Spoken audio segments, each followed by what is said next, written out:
Hello friends, இன்றைக்கி நம்ம சமையல் புக்கில் ரசகுல்லா எப்படி பண்ணுறதுன்னு பார்க்க போகிறோம்.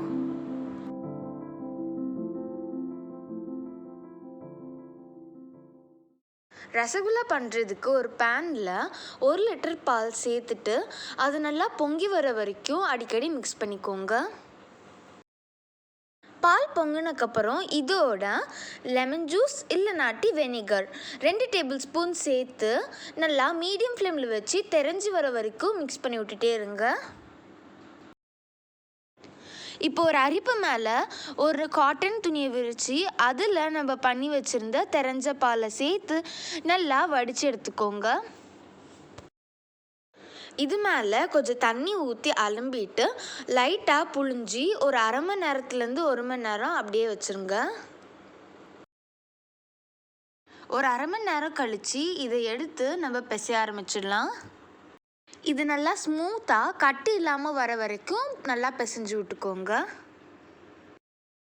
இதை நல்லா ஸ்மூத்தாக பிசைஞ்சக்கப்புறம் இதை உருண்டை பிடிக்க ஆரம்பிச்சிடலாம்.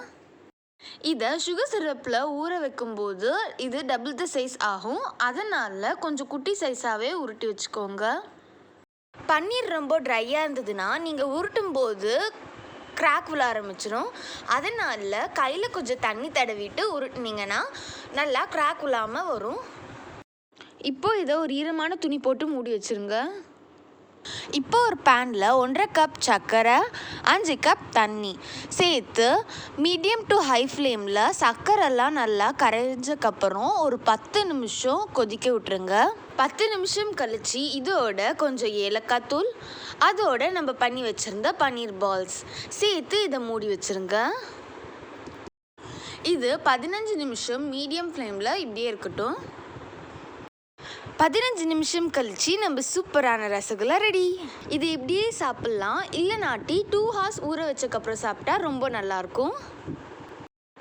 நம்ம சாஃப்ட் அண்ட் ஜூஸியான ரசகுல்லா ரெடி. இது உங்கள் வீட்டில் ட்ரை பண்ணி பாருங்கள். இந்த சேனலை லைக் பண்ணுங்கள், கமெண்ட் பண்ணுங்கள், சப்ஸ்கிரைப் பண்ணுங்கள். மேலும் இதை நிறைய பேரோட ஷேர் பண்ணுங்கள். தேங்க்யூ.